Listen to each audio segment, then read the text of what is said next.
episode 11 of The Mountains We Climb. In each of these episodes, we'll be diving into the mind of someone who has overcome significant challenge and adversity in their life so that we, as the listeners, can see what is really possible and what it really takes. I'm your host, Jordan Kilpatrick Smith, and today we're going to be exploring the journey of Lena Cebula, from growing up in post-USSR Ukraine with rape, drug addiction, alcohol dependence, and being human trafficked twice, to finding salvation, peace, and love here in Canada. Just before we get going, I want to remind everyone that you can post your comments and questions live throughout the episodes in the comment section right below this live stream, which is now both on YouTube and on Facebook. Lena, thank you so much for being here with us. Hi, Jordan. Thank you so much for inviting me. So where does your story start? Well, I could never imagine that that's what I'm gonna do publicly, but I like to do this because I want to encourage people and say that no matter what you've done, on what you've been through or who you are, there's always hope. So my story starts probably at 6 years old. That's when my first clear memory, and I felt free, and I was explorer, and I remember the wonder of the nature and freedom. Now I understand I was neglected and I was like orphan with living parents, but I had no curfew, no boundaries. And I think that's what let me be free. And I remember that feeling of freedom. Later on, my grandparents stepped in and actually took me into their house because my mother had like another baby and they couldn't just pull her off to have us all, and plus full-time jobs as well. So my grandparents actually took me to travel. That's where my sense of adventure came with, because we've been exploring like something new and different and exciting. And I remember how that feels as well. And on top of it, they give me freedom of speech. Although I was very young, they let me form my own opinions, and they taught me how to play chess, strategize, think differently, think outside of the box. They told me I want to be police officer, so they told me that I have to be like straight A student, and I was so advanced because of my grandma's discipline and routine that I actually was a straight A student until grade probably 7, 8. Right. So early on, you had all this freedom, which as you look back as an adult, you realize it was largely neglect from your parents. So your grandparents adopted you and they largely raised you. That's right? Absolutely. Okay. And so how did this lead you into the trouble that you ended up getting into? Well, I think like I felt from beginning that I was different. I didn't want to just like have kids, have the same job and married and serve my husband, because in those times that's how you're supposed to live. I actually from very early age I want to do martial art and drive the car and have my own business, which was kind of terrifying my grandma, and she hoped like I gonna overgrow these old crazy ideas. But when I come back actually home, probably like um, I don't remember like exactly like what age, because I was like between the homes like that time. But I didn't even realize how it's gonna impact my relationship with my mother, because she was very cold to me, because yeah, she believed I'm under the grandma's roof, and it actually was very hard. Like it's hardest relationship that I have in my life. It's with my own mother.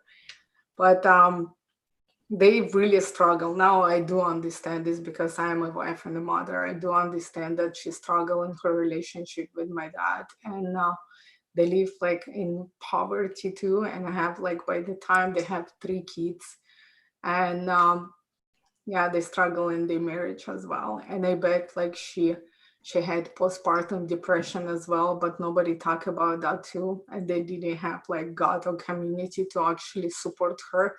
So she was like with 3 kids on her own, and they have to have a job too, so they work all the time. And then yeah, they start drinking just to kind of like numb this whole Mhm. mundane life of day. And yeah, it was lots of like suffering there, but as a kid you don't understand this, you just see that home falls apart. And they start drinking, they both become alcoholics, and they start living for themselves, and they kind of Mhm. like abandon the kids.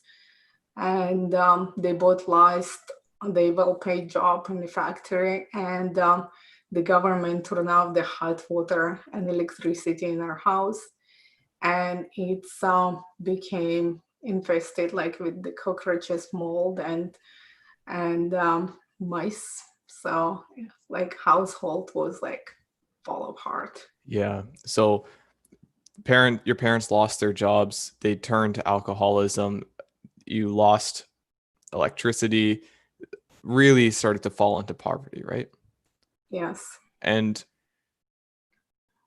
was it, sorry, so what happened next? So you're living in poverty at this point.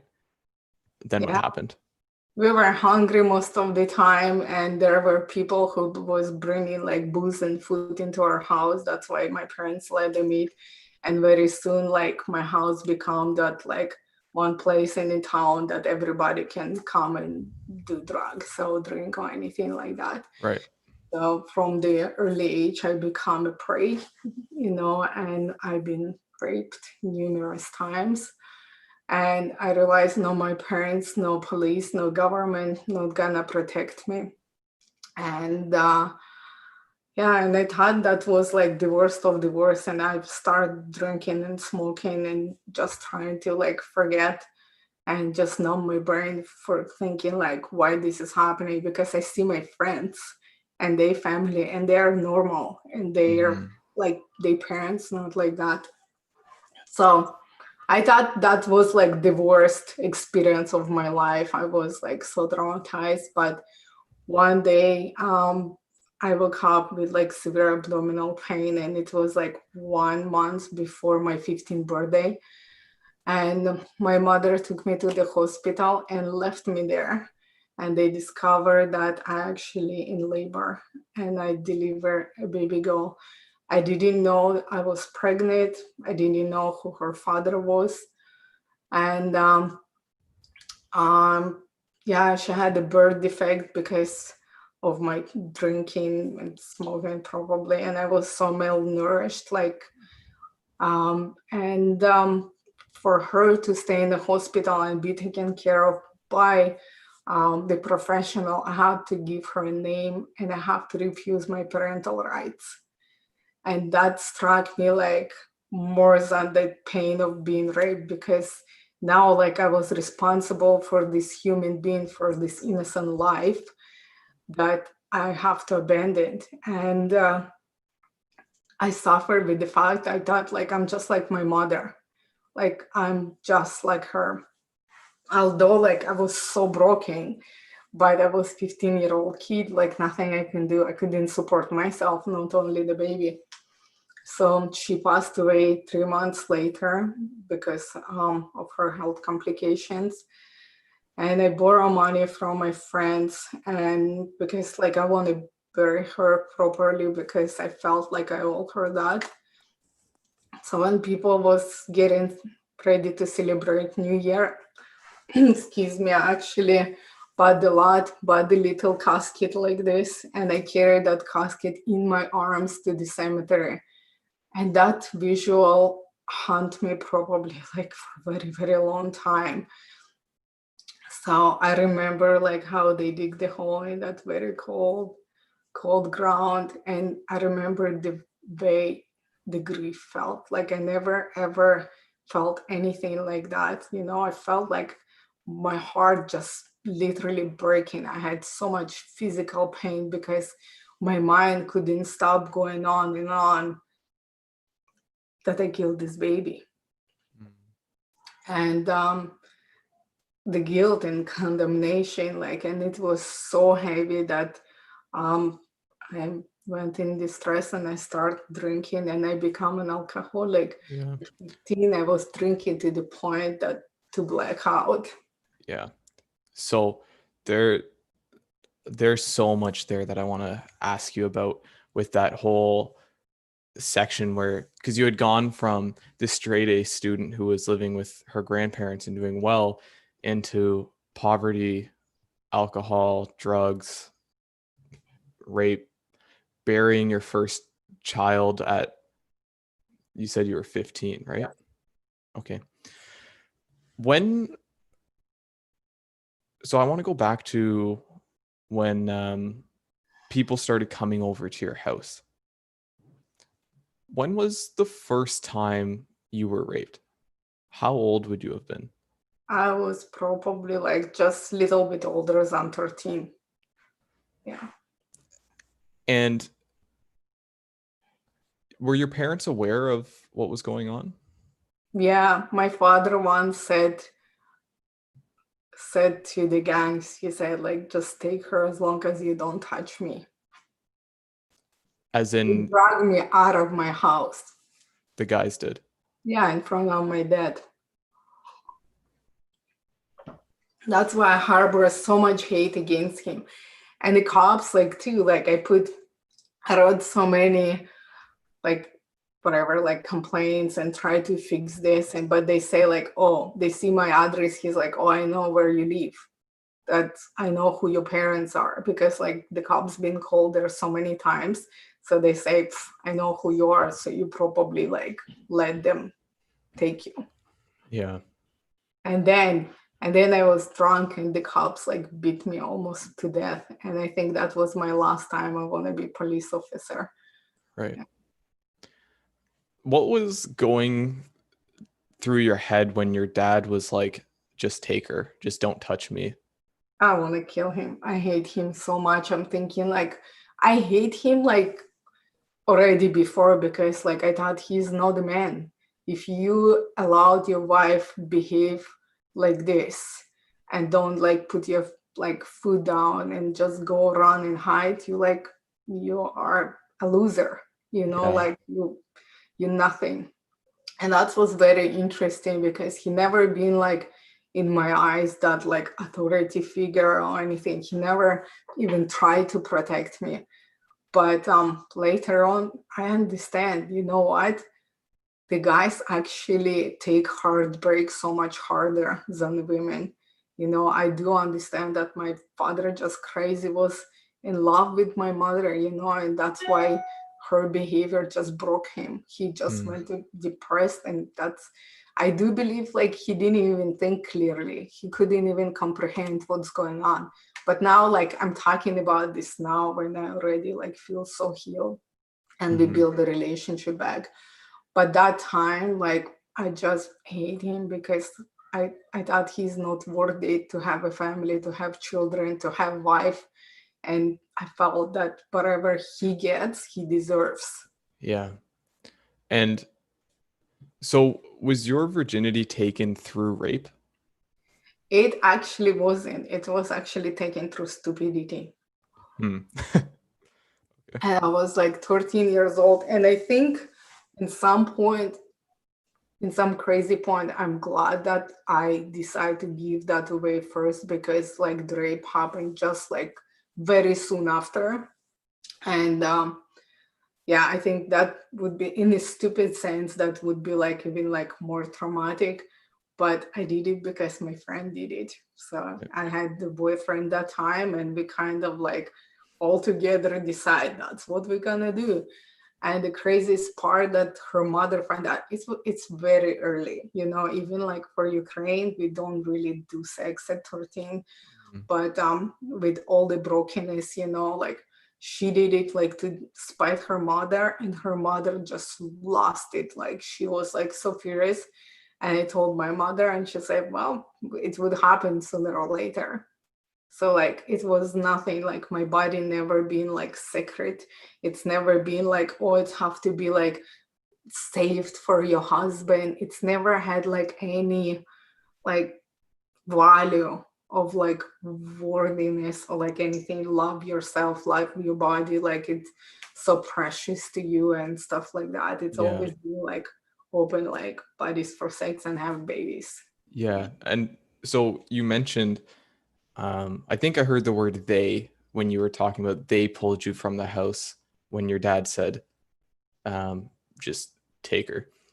So it was multiple Yeah, guys. it was the gang that usually like mafia or whatever, like they just come like party and do drugs, and that's why I was a toy.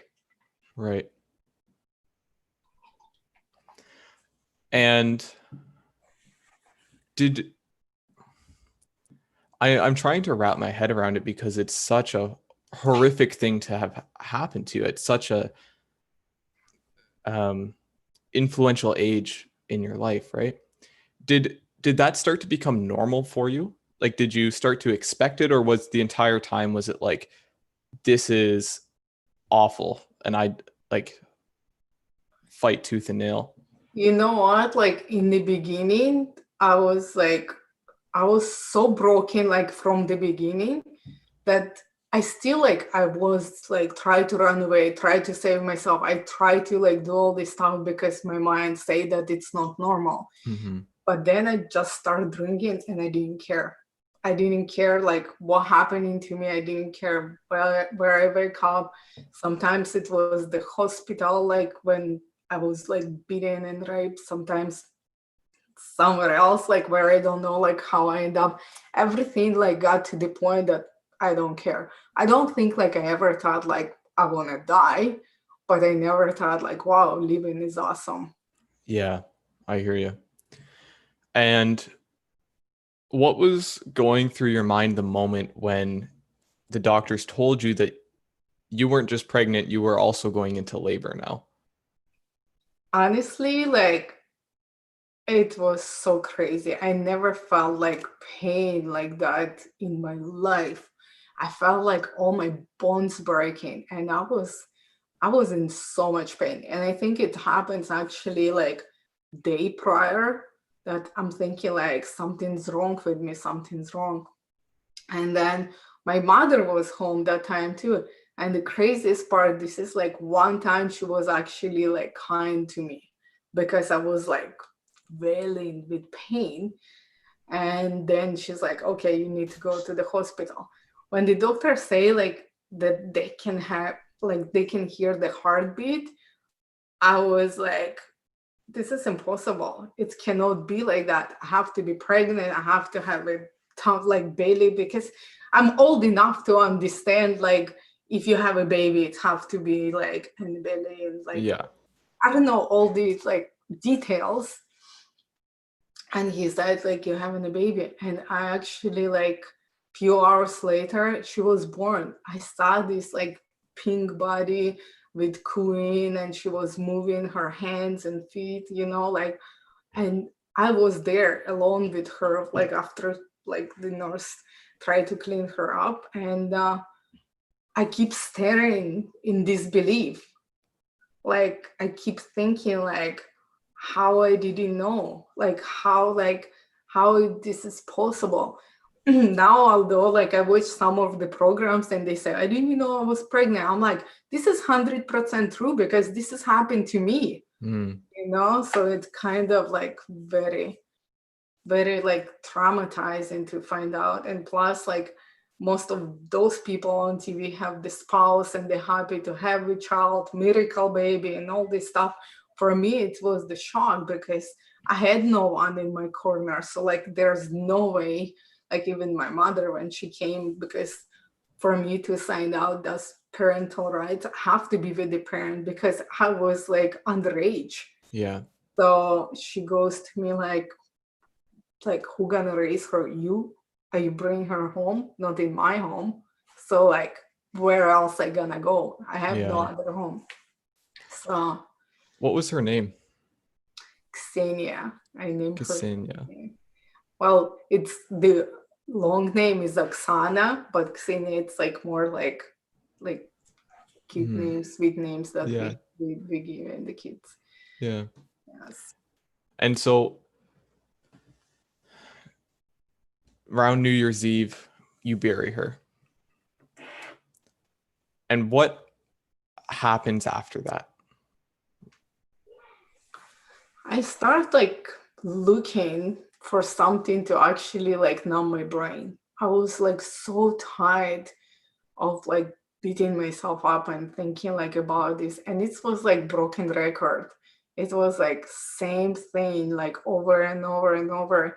And you cannot like camouflage anyhow. Like and and you still in same environment. Everything like remind you and everything is continuous. It's like so I start looking for something and I end up doing drugs that like really heavy drugs and it's prepared a little bit different like you guys doing here in North America, but it's heroin. Mm. And I loved it from the first shot. Like I have, although I'm really scared of the needles, but it gave me like 8 to 12 hours like out of life experience. It just knocked me out. So like you don't think, you don't feel, you don't really care, and then like life speed ups. To Mm. if you cannot die from it, then like at least like you checked out. Right. And then on top of it, when you like not high, it give me purpose too. And it got like three things: find the money, find the drugs, get high. Find the money, find the drugs, and it's got simple in some Mm-hmm. kind of way. And I don't know what happened like in that period, but yeah, I was like kind of left alone. Maybe because I was like drug addict and maybe because my parents divorced and they sold a like apartment, like so it was no place anymore to go, like but in that period of time I was like on drugs for a very, very long time. It's really interesting that you said it gave you a purpose and simplified life, right? Because I imagine that there's a lot of people who fall into that. They're in a total chaos in life and just that simple cycle of find money, find drugs, get high. I imagine that that provides a sense of like a false sense of stability for you, right? Exactly. Mm. But plus it helps to feel numb. Like it helps like not to ask question, why me, why this is happening, and all this stuff that the brain actually does it over and over. Yeah. It stopped. Yeah. And so how old were you when you got into heroin? I probably like was like 16, 17, somewhere there. Yeah. Okay, so did you end up finishing high school? Yes, I did. I actually quit my old school. Yeah. It's like I was super smart. Although like I came and I passed all the exams without being like half a year at school. They didn't allow me to go in grade 9 because of my absence was like a lot. Yeah. Although I passed my exams like with like 90s, like in 90s.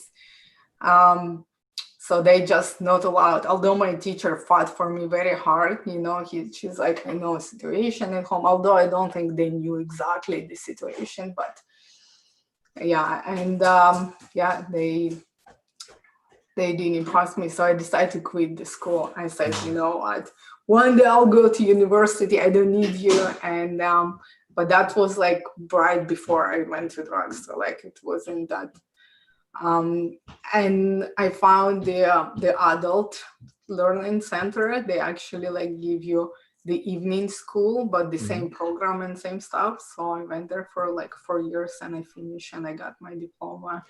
And yeah, I think That's incredible that I was very functioning alcoholic and was functional drug addict, yeah. and school come easy for me. And another thing I think get easy, it's the relationship, like my teacher loved me, you know. Hmm.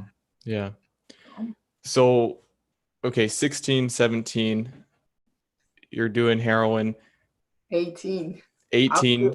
18, yeah. Okay. And then what happens? And then one day, like it's almost like switch like come up, and I felt like so clear. Like I look around and people were dying like flies, and I was so tired of this lifestyle. Another thing I remember that my brain was calm too. I had no crazy like repeating stuff. It just like almost like change. The words are changed, and I'm like, what now? Do you want to end up in jail? No. Do you want to be on the cemetery? No. So what's next? And I got this like feeling in my gut that there's something more to this life. And I started thinking about this over and over, and I decided to quit drugs. I decided to go clean. I decided to like find a way out and just quit. That's incredible. And just like that, you just quit. Well, it's not just like that. That's why people like don't quitting heroin, because like when the process of withdrawal can kill you too, because the organs are shutting down, and Yeah. it's really horrible experience. But something like actually ate in a crazy way. What happened actually when you have a desire to do something, like the doors are open, the people come, and sometimes it's good, sometimes it's bad, but it still like led me where I was going. So I met this guy who actually volunteered to help me. He's like, I help you. I couldn't be in my city. I know like if I continue to be like, I never get out. And he introduced me to his friend, and she was like super like fancy rich lady. And she said, I can offer you a job. You can make money, you can get out from the streets and all that stuff. And I said yes. I was so eager because in my like heart I was like, opportunity. This is Mhm. opportunity. And I took it. And I don't remember like any car ride. I don't remember plane rides. I don't remember customs because I was still high. All I remember, one day I woke up and it was so damn hot in this room, and I heard this call to prayer, Muslim call to prayer, Allahu Akbar. I was like, what? Oh, like, like what is that? And it was very loud and very hot. And there's another thing that it was winter, so I was like wearing like winter boots, my plaid shirt, my jacket, my jeans, and it was like summer day. I'm like, yesterday was winter, so my brain kind of like cannot comprehend like this change. And yeah, I ended up in Egypt. I was in Cairo, and that's what like next day actually, like I started feeling really sick, and it took me probably a week to get through withdrawals, and it was not a pretty picture. Now I kind of like think that to imagine this, you know what? Because I know what the labor pain is. Mhm. So if you take the labor pain and the worst stomach flu and combine them and handle this for 7 to 10 days, that's Yeah. how withdrawals feels. That sounds awful. People dies from it. That's why like on the third day, people just give up and continue to do drugs because Right. it's possible to get through it to the end without suffering. Yeah. And did you get through it just because you were in Egypt and you were like, well, there's no way I'm gonna find it here? You know what? Like I was so sick. Like first 4 days, like it was really bad, but nobody bothered me. So I was like in the same room in the same place. But then these two guys were there with us and few other Russian girls. So they kind of like um took us like to explore the city. Like, and I don't know, like maybe I was dumb or just naive. Like, oh, I never experienced anything like that. And I was like from this like little like stinking like whole city, you know, and now I'm experiencing Cairo, you know, everything's Mhm. so different and so unique. The smell, the look of it, it just like fascinated. So I think because my brain was busy with like soaking in like this new venture, I guess, it's kind of like I got like better faster, but plus like I was young as well, so I'm thinking that one contributed to it. And they fed me, I ate like crazy like afterwards, so like my body stabilized Stabilized. stabilized Mm-hmm. yeah, so much like quicker. So Yeah. yeah, I promise. So you're in Egypt, you're in Cairo specifically. You've got a bunch of other Russian girls with you. There's some guys that are taking you around, and you don't really know why you're there.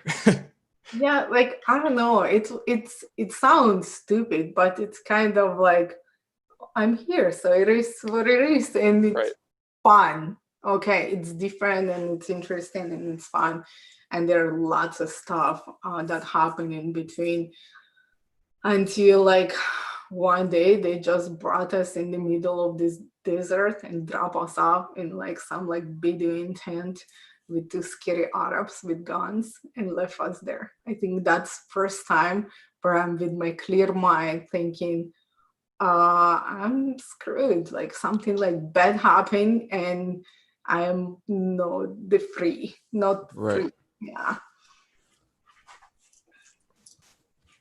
And so and then what? So what happens? Yeah, then I think like this is first time when the fear start like settling in my heart. And then in the middle of the night, they forced us to crawl under the barbed wire to cross the border. And I ended up in Israel. And they brought us in a brothel. And from there, they sold us in different places. So I was sold in human trafficking. And when you realized that that's what had happened, and you realized I've just been kidnapped and sold, what what was that like for you? You know what? I don't think like I was like really normal human being thinking like, oh my gosh, this is bad, this is happening. I actually was glad that I'm not home and I'm not on drugs. That was like Right. the main thing. And the most like I don't think I'm evaluate like this very much. All I thought I'm like I'm alive and I'm better. Mm-hmm. You know, that's went through. Although later on, like we have some girls and they were talking and they say this is important part right now. If you're gonna be sold like in really bad place, you can be dead and like you gone. But there's other places where you can actually like make money and have some like freedom. So I end up in the family business, and actually I have a bodyguard. Nobody could rape me, nobody could beat me, nobody could do anything to me like that I would not want them to do to me. Like Mm-hmm. I can, I don't know, like I almost like I had control, some kind of like control in this, and I made money and I was clean and I was fed. And then I started like literally thinking now the time I'll buy myself a jewelry. So I started buying like gold and diamonds and fed me like from the best like restaurants. So that was upgrade from my home. Yeah, absolutely. So your thought process was I'm just happy to be alive, and you focused on the positives here. You were like, I have, all things considered, I'm in a pretty good position. I've got this bodyguard. No one's doing anything that I don't want them to do. I'm making money. I'm actually living life, right? Yeah. So I just want to take a quick pause, let you know Sue says, Lena, your strength continues to amaze me. And Mark says, thank you so much for sharing your story with us. Wow. So, okay.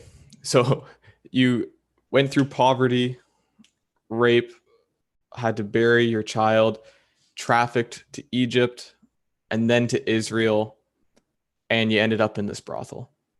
Yes. And how long did you spend? How old were you at this point, and how long did you spend there? I was there almost like close to 2 years. And how old would you have been? I was like 18 because I just got my like traveling passport and stuff. So I was 18, so almost 21 when I come back home. Right. So there's something really like amazing happened. That's why I'm thinking like God is so good, because one of my bodyguard actually shared gospel with me. It's the story of God, and he brought the Bible, and he talked to me freely about it, and I was fascinated. I'm thinking like, really, God cares for me? Pff, like I'm like wicked, crazy person, and I actually liked it to be wicked, because like for me, like in my world, or use or be used, and I'm Right. so don't want to be victim, although it's like psychologically something like I think like upside down thinking, like, but I felt that give me like more control if I believe that I'm using them. So um I actually thought, wow, like this God answered the prayer and he loves the sinner and all this stuff. But I was curious because the guy who talked to me, like he was always like glowing. I'm like, I never like met anyone like this in my life who had like so much passion, Mm-hmm. and it's no money, no drugs, like it's nothing like so tangible that you can actually like prove the people that's what I have. But he's like whatever, like if he dealt with the problem or just talking to the girls, he was like just almost shining. I don't know how to explain this. And it was attracting me, so I want to know more. And then something really bad happened back home. My grandfather had a heart attack, and they say like they need a miracle, and I kid you not, all I was thinking like about this guy's God, because I'm like, I need that God to make a miracle, because the doctor said that's it.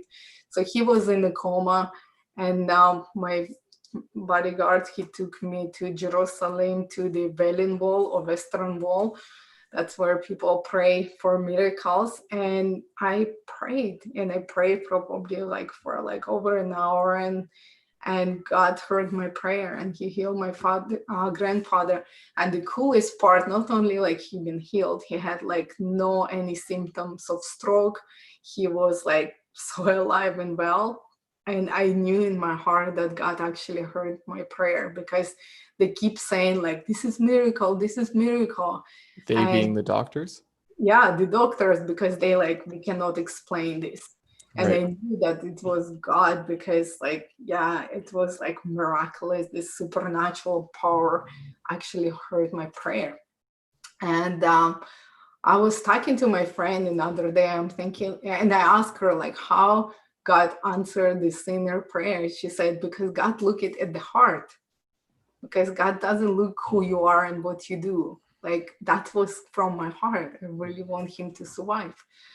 And that's actually that I think that moment changed my like perspective on what I'm doing and who I am, and I want to get out. And I actually, because I already pay off all my debts, I've actually been let go home. So I decided to go home. The To craziest Ukraine. part, yes, the craziest part about it, one my other bodyguard, he said, you know what, they're gonna search you, so don't bring your like jewelry and money and stuff. So I packed the bags, because he said I will mail it to you.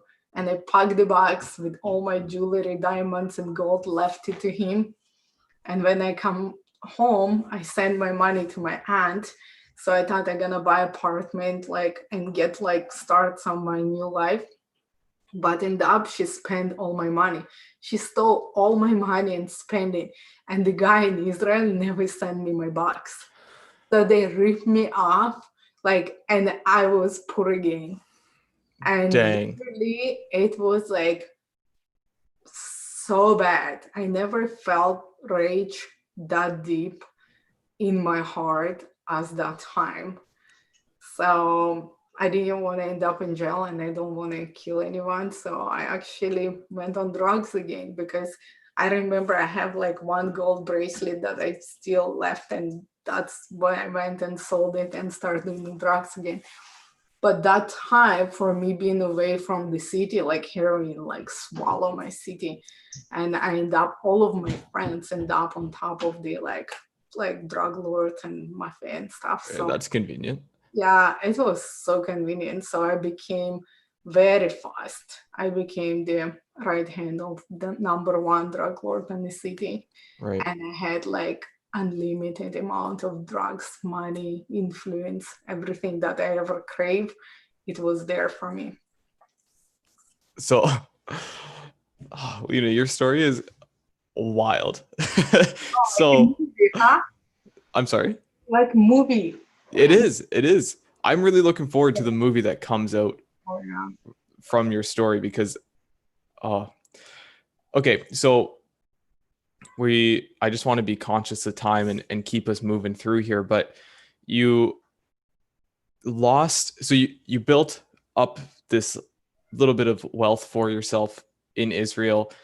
You're like, okay, I'm going to get out of this brothel. I'm moving back to Ukraine. I'm going to start a life. You go over there. Your aunt stole all your money. The guy in Israel stole all your possessions. You're back and you're like, oh my God, I have nothing again. And then very quickly, you become the right-hand person of the number one drug lord in your city. Then what? Then fast I realized that I've been doing already like those of 3 people, 5 people, and I was conscious about the fact that I'm gonna die of overdose because I have so much drugs and I don't have to do anything to get it. Yeah. And it freaked me out and I decided to quit. I think like it was like a couple years later though. Yeah. So you lived this real fast high life Yeah. for a few years, and then you said, that's it. I'm gonna die if I keep down this path, and you decided to quit. Yes.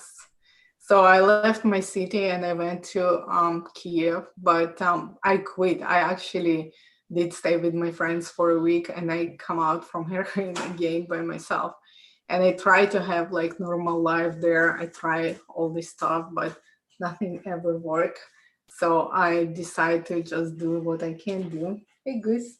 I want to ask you something. Not right now. Can I finish, please? And then I talk to you. Okay. Thank you. And yeah, and I tried to get a normal job and normal stuff, and it just like was like not for me.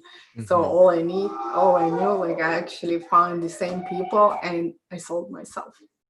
I said, you know what, I'm going back to Israel. I don't care. And but the When you say the same people, you mean that lady who was super rich and the guy who, yeah. and then they sent you. Yeah, they actually, yeah, there's like got so much drama like with that as well. But I end up like I just said I don't care where I go, but I end up in Canada, and then I had the opportunity after a few months just to leave, and I took it. And the difference between the Israel and Canada, though, because I realized that I actually can build new life here. Nobody knows me here, and I have an opportunity to be here and make something different of myself. And I think by that point, I already was seeking the way out. I was like trying to be something more, something normal, something more by day, not by night. And I got the opportunity to go ESL classes, like from level 0. It was very hard because it was like kindergarten for like old people. Yeah. ESL is English second language. Yes, second language. Yeah, and but I did very well first like few months. So they upgrade me like to levels like, so I was at level 4. Then I met my best friend Tom, who said to me like, what do you like want to do for a living? I can help you. I said I would like to be a hairstylist, and he found for me government credit school with the cosmetology program. It's 1 year, and I went to apply in the summer, and the lady at the reception desk asked me, like probably with my thick Russian accent, she asked me what level English I am, and I said 4, and she said, you know what, you're not gonna pass because your English not like enough. And I was so angry inside because I said to myself, who do you think you are? to tell me what I can and cannot do. You don't even know me, but I need that application. So I was trying to be nice. I'm like, you know what? I said to her, if I fail, it's gonna be on me. But at least I know that I tried. Yeah. So she gave me that application, and I just got my first job at Canada Wonderland. I actually took it just because I can do like free rides.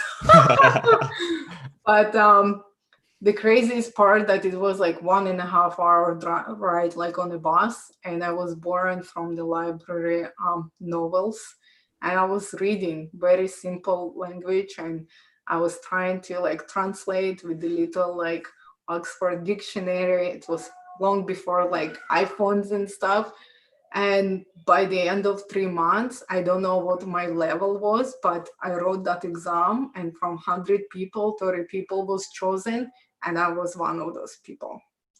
And then there's the craziest part, the cosmetology book, like this big. I already was, That's a few inches for the people that oh yeah. are listening to it.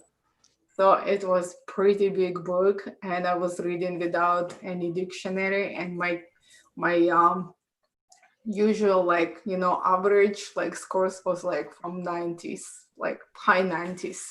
So, oh, and I passed my hairstyling exam from like 2 hours, 200 question from first time with 72%. Congratulations. That is Yeah. amazing to go from a life where, like most people would never escape from even a portion of what you escaped from, right? And you came to Canada, even though it was through trafficking that you ended up in Canada, you were like, you know what? I'm going to go build a life for myself. And you did. You accomplished like the impossible. Yeah, but I believe like it's all been like God's plan, because he want me to be here. And yeah, that was amazing, because while I was in my hair school, I actually went to Taekwondo school, and I got like my black belt. I was learning how to drive. So I was like so independent and achieving all my medals and trophies and diplomas, while young boy fall in love with me. And I'm thinking like that's not the right time, and I was never about serious relationship, because I know that the man that I was looking for probably doesn't exist, because I set my bar so high, knowing how like men actually are. I just create this like impossible list of like who my man's supposed to be like.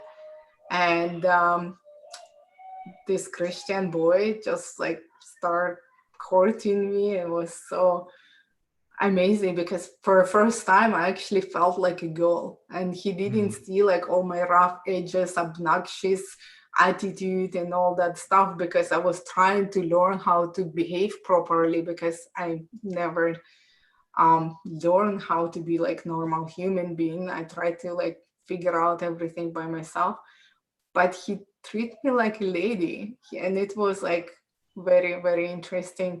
And yeah, and I fell in love with him, and later on I got pregnant, and we had a baby girl.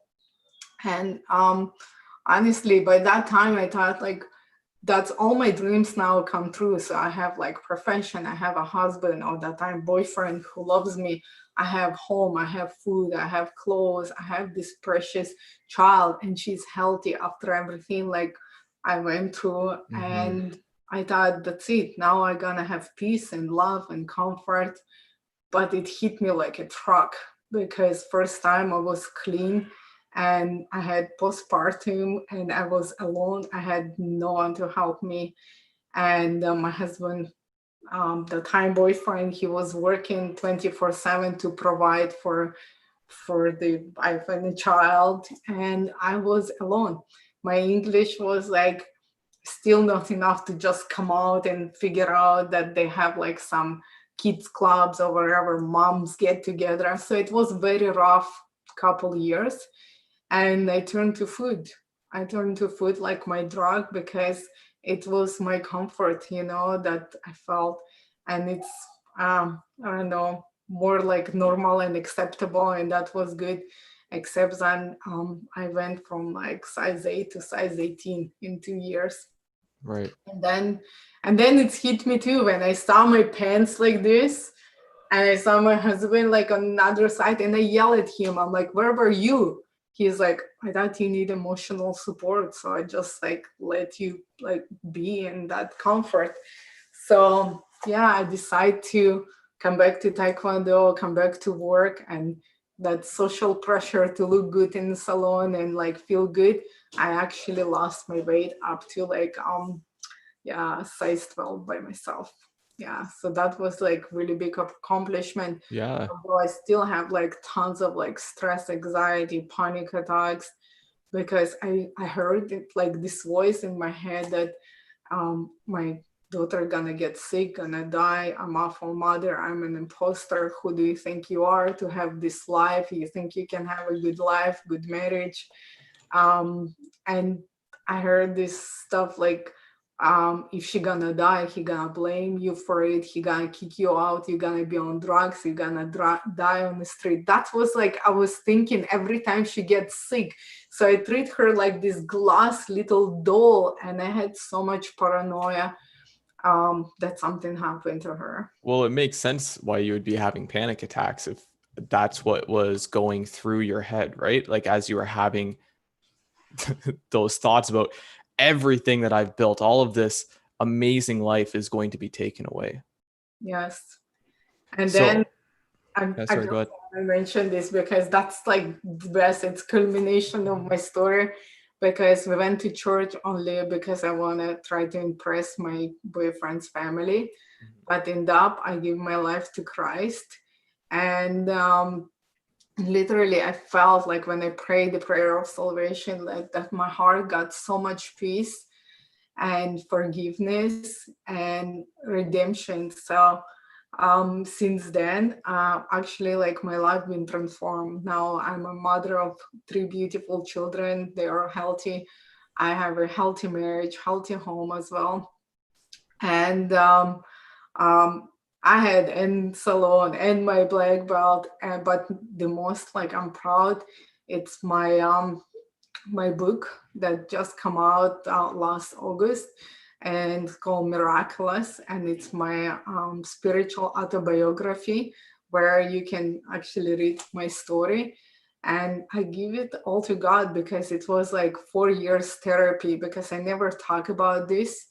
And me and God had 4 years of crying, laughing, and actually looking back into my past, but from the new perspective when I already healed, redeemed, I'm mom and I'm wife, and to actually have compassion for my parents, for my family, for my past, and most importantly, for myself. So I could forgive myself and forgive others, and I built relationship with my father and with my mother. So that's when the past is healed. I feel like right Yeah. now I'm 100% like healed. And Yes. it truly is miraculous. For everyone listening, I cannot recommend reading her book enough. I know I sat down in 2 sittings because I was like, I just couldn't put it down. It's, as you've heard from this, it's, Lena, your story is so incredible, so unbelievably inspiring. Um, Congratulations on everything that So you've accomplished and that you continue to accomplish. I have a question for you, and it's, what advice would you give to someone who's struggling on their own climb right now, who might be finding themselves in a rut, or feels like their entire life is just not going where they want it to go? I think most importantly, don't give up. There's always hope. No matter like what you're going through right now, it is what it is, but no, if you decide to change, there's gonna be tons of people to back you up, because you're not alone, and you like not special. All of us struggling, suffering.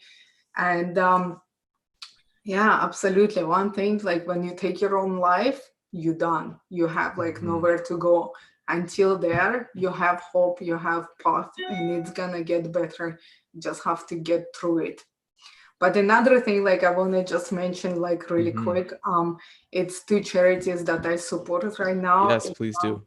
Fight for Freedom, and you can find everything on my website.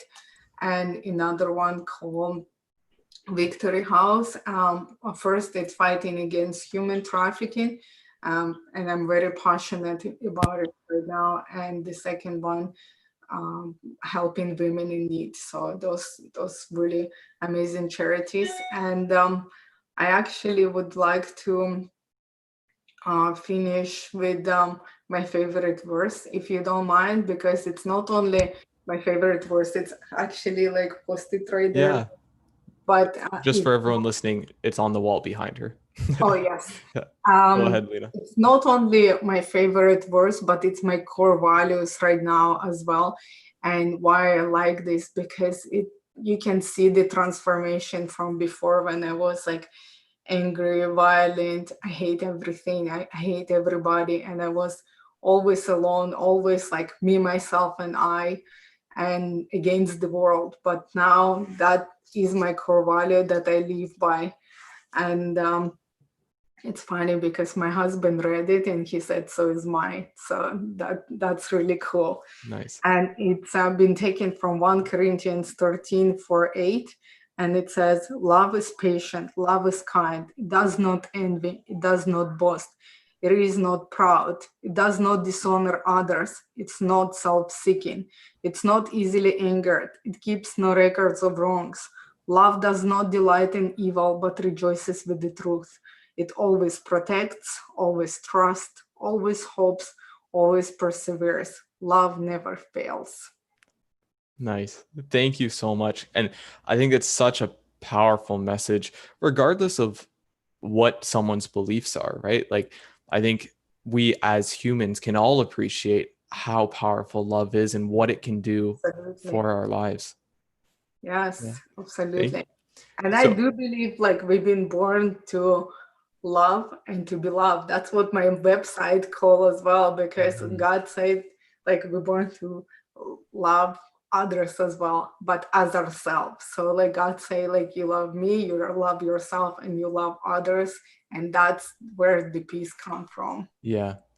Um, so I'm gonna get all of the links from you into those organizations, to your website, where people can buy the books, and where can people find you if someone wants to reach out to you and talk Yeah, to it's you. Where can actually people find you? everything that you just mentioned. It's now in one place. I just Okay. finished my website. That's where you can buy my book from. You can reach the organization from it too. And there on the last page, it's Let's Engage. So you can see actually some of my YouTube videos as well. And you can contact me directly from it as well. Fantastic. That's super convenient. So, a message for you as the listener. What are you taking away from this conversation today? What insights have you gained, and what are you going to do with them?